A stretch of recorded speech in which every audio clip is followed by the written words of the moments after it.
उत्तर प्रदेश के एक छोटे से गांव भोरपुर में रहने वाला आरव एक किसान का बेटा था। पिता के पास बस 2 बीघा जमीन थी और उसी से पूरे परिवार का गुजारा होता था। बरसात कभी वक्त पर होती, कभी नहीं। जब फसल खराब हो जाती, घर में रोटी तक के लाले पड़ जाते।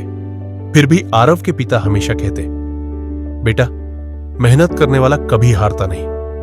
आरव ये बात दिल से मानता था। बचपन से ही उसमें कुछ कर दिखाने का जज्बा था।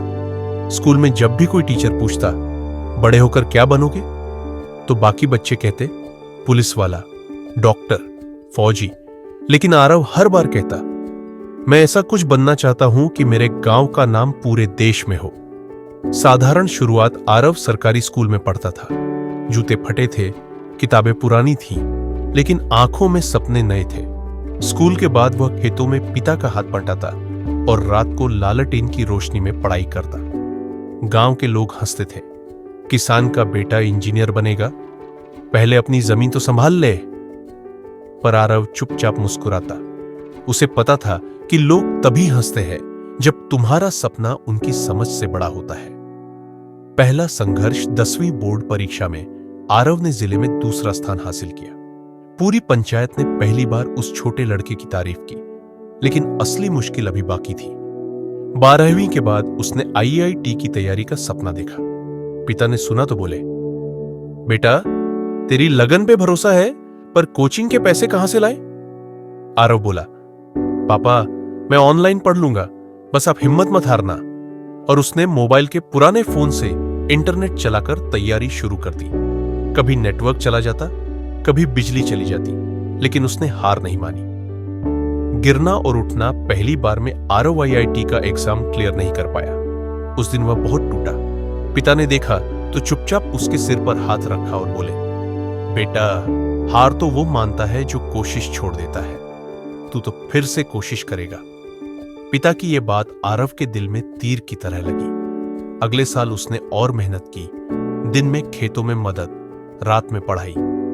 दूसरे प्रयास में उसने NIT इलाहाबाद में प्रवेश पा लिया। जब एडमिशन लेटर आया, पिता की आंखों में आंसू थे। उन्होंने कहा, आज तूने मेरी गरीबी को हरा दिया। नया शहर, नई चुनौतियां। इलाहाबाद शहर में सब कुछ नया था। बड़े बड़े कॉलेज, आधुनिक सोच और खुद पर भरोसा रखने वाले लोग। आरव को शुरू में वहां अजीब लगता था।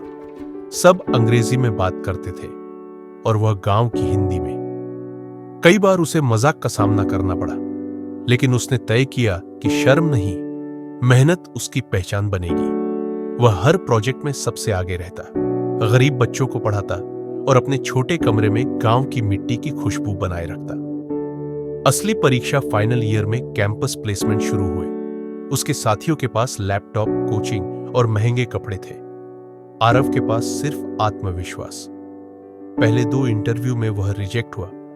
तीसरे में भी जब रिजल्ट आया, नाम नहीं था। उस रात उसने आसमान की तरफ देखा और कहा, भगवान, मैंने मेहनत में कोई कमी नहीं छोड़ी, बस अब तू साथ दे।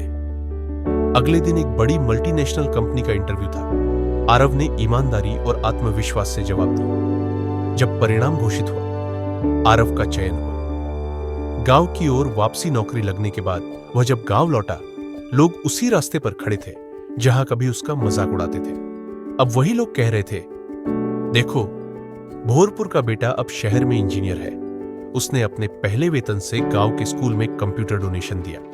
बच्चों को सिखाया कि गरीबी कमजोरी नहीं, चुनौती है। जो उसे स्वीकार करता है, वही जीतता है। कुछ साल बाद आरव ने अपनी खुद की एजुकेशन NGO शुरू की, रोशनी एजुकेशन फॉर ऑल। उसका मकसद था गांवों के उन बच्चों तक पहुंचाना जिनके सपने पैसे की कमी से अधूरे रह जाते हैं। अब आरव के गांव में हर साल बाल दिवस पर बच्चे कहते हैं, हम आरव सर जैसे बनना चाहते हैं। आरव की कहानी बताती है कि सपने देखने वालों को गरीबी नहीं रोक सकती, बस मेहनत और धैर्य चाहिए।